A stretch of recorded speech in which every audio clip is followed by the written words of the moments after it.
हमारे गुरु जी एक किस्सा कहा करते थे, पारदी आएगा, दाना डालेगा, जाल बिछाएगा, फंसना मत, फंसना मत।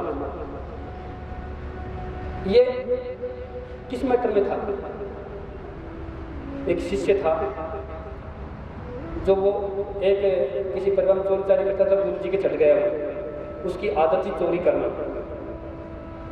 लेकिन वो गुरु जी के चरणों में चढ़ गया तो चलो कोई बात नहीं, आश्रम में सेवा करने लग गया। वो चोर तो चोरी छोड़ दी नहीं, लेकिन हेरा फेरी नहीं छोड़ी। वो इधर का सामान उधर, इधर का सामान उधर करके, और फिर उसको पूछे भाई ऐसा कैसे किया? मैंने तो नहीं किया। ऐसे ही करते करते और उसका ध्यान हो जाता है और वो दूसरी योनि में चला जाता है। गुरु जी बहुत कोशिश करते हैं, फिर भी उसको एक पक्षी की योनि मिल जाती है, तोता, वो बन जाता है। अब वो विचरण करने लग गया खुले आसमान के अंदर। तो ऐसे ही गुरु जी के पास एक शिष्य जाया करता था, एक भगत, जो अपना उन तोतों को पकड़ करके और अपना दिनचर्या चलाता था। तो तोते पकड़ के लाता रोज, और वो धोने पर धोख दे करके चल जाता सीधा। लेकिन एक दिन गुरु जी ने कहा भाई तुम तोते चल रहे, हमको भी एक तोता दे दो। तो गुरु जी ने देख लिया था कि वो मेरा चेला जो है इस जाल में फंस गया है।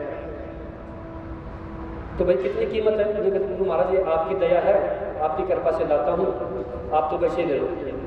तो उसने उस तोते को ले लिया, फिर उस तोते को समझाया, देखो तू फिर गलत कर रहा है, समझाने के बावजूद भी नहीं मान रहा है, और फिर देखो तेरा क्या हाल बन रहा है, अभी तू पिंजरे में बंद हो जाता। लेकिन गुरु लोग होते हैं, संत लोग होते हैं, वो दया के सागर होते हैं, उनके अंदर आप कितनी उल्टी करो वो कुछ नहीं बोलते हैं। ऐसे ही हमारे सदगुरु सिद्ध योगी बाबा बालनाथ जी थे। इतनी महान शक्ति, इतनी महान विभूति जो हम वेद और शास्त्रों में सुनते हैं, प्रैक्टिकल देखा नहीं है। 5 शरीर बना के घूमना, धड़ और शरीर अलग पड़े रहना। जंगल में माताएं घास खोदने आती थी तो कहती थी महाराज जी को कोई मार गया। ये इस यहाँ की बात है पाउटा की, ये समाधि है, समाधि के पास धोना था, अब ये रोड में चले गए। लेकिन गुरु जी ने कहा धोना कभी नहीं हटेगा। लेकिन उनकी कृपा से देखो, दिल्ली और मुंबई के बीच में एक ही स्थान है जो हाईवे के टोल रोड के बीच में है। ये कोई मामूली बात नहीं है, तो छोटी मोटी बात नहीं है, लेकिन इसको अनसमझ लोग, अज्ञानी लोग इसको बहुत छोटी मानते हैं, ऐसे नहीं की होगी, ऐसे बचा लिया होगा। और हम ऐसे ही प्रवृत्ति के कारण हमारे सनातन धर्म से दूर होते चले गए, एक दूसरे की बुराई करते हैं। खन्ना लोमड़ी को अंगूर नहीं आता है, खट्टे हैं, वो वाला हाल है। अपने खुद के कल्चर को, अपने खुद के व्यवहार को, अपने संस्कार को सुधारा नहीं, और दूसरों में खामियां देख करके और वो इस तरीके की बातें करते हैं। तो सजनों, वो जब तोता उन्होंने ले लिया, गुरु जी को फिर दया आ गई, ठीक है अब तू बन गया, लेकिन फिर भी तू जाल में नहीं फंसे, इसलिए तेरे को मंत्र देता हूँ। जैसे गुरु मंत्र नहीं देते हैं, कि गुरु मंत्र देता हूँ तेरे को, इस गुरु मंत्र को हमेशा रखना, इसको हमेशा दिल और दिमाग में रखना, फिर तू जिंदगी में भी जाल में नहीं फंसेगा। फिर गुरु जी ठीक है मुझे दे दो। तो गुरु जी ने ये गुरु मंत्र दिया कि पारदी आएगा, दाना डालेगा, जाल बिछाएगा, फंसना मत, फंसना मत। लेकिन देखना किसी को मत बताना, नहीं तू स्वयं इसका अभ्यास करते रहना, फिर तू कभी नहीं फंसेगा जाल के अंदर। और वो इसी तरीके से कुछ दिन तो उसका जाप करता रहा, डेडिकेट रहा और आत्मविश्वास के अंदर लगे रहा धीरे धीरे। लेकिन अब रोके क्योंकि लालच की प्रवृत्तियां भी, प्रलोभन की प्रवृत्तियां भी चारों तरफ विचरण करती हैं। ज्यों ज्यों आदमी उस परमात्मा के नजदीक जाने का प्रयास करता है या उस सत्कर्म के नजदीक जाने का प्रयास करता है, तो लोग लालच, मोह, माया, तृष्णा जग जाती है, सिंह उठा उठा करके ऐसे अंदर ही अंदर उमाड़ आते हैं कि मैं तो गलत फंस गए, मैं तो ये आनंद ले लेते, वो ही ले लेते, ऐसा ही कर लेते, ये तो बिल्कुल, मतलब अंदर कई विचार आने लग जाते हैं। ऐसे ही वो तोता भी बाद में इस भाव में फंस गया और एक दिन सब लोगों को बता दिया कि पारदी आएगा, दाना डालेगा, जाल बिछाएगा, फंसना मत, फंसना मत। तो सारे तोते ये गीत गाने लग गए। अब बेचारा वो पारदी आया, 2 मुट्ठी दाना लाया था। वो सोचा अपनी ये आज क्यों भाषा समझता था वो, तो कहते आज इन तोतों को कौन स्कूल दे दी, कहते पार भी आएगा, दाना डालेगा, जाड़ बचाएगा, पूछना मत, तो अच्छा तो अपना रोजगार ही खत्म हो गया। तो बेचारा बिना दाने भी घेरे के खराब जाएंगे, अपने चुपचाप आ जाओ।